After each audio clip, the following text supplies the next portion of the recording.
Thank you to the chairman and ranking member. Good afternoon, and I want to thank my colleague, Dr. Winstrup, for his commentary on this, and of course, Ms. Walorski, who we again extend our condolences to her family, and I'm not surprised of her advocacy on such an important issue. I was proud to vote in favor of the Pandemic Unemployment Assistance Program to help people who traditionally would not have qualified for unemployment insurance because of the type of work that they did. But sitting here listening to my colleagues on the other side of the aisle express concerns about unemployment insurance fraud, I couldn't agree with you more. Now, I don't accept the fact that fraud and identity theft is something that we should just allow to happen, and that is why I agree we should be taking action. That's why I introduced H.R. 8661, the Guaranteeing Unemployment Assistance and Reducing Deception Act, the GUARD Act. I think that we can all agree that the pandemic revealed many structural inadequacies of our nation's unemployment system that are administered by the states. Criminal organizations seized on the opportunity to steal, finding ways to illegally access people's benefits, sometimes simply by applying as someone they simply knew existed and had a job.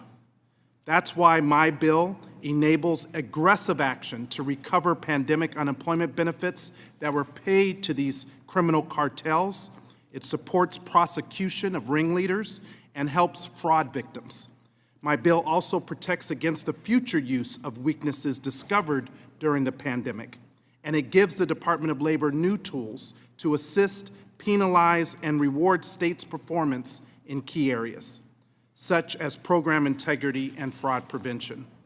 The GUARD Act, which I've authored, will help states improve their systems and empowers the appropriate agencies to do their job and protect our constituents, to go after and recover from funds from criminal cartels that took advantage of the pandemic crisis.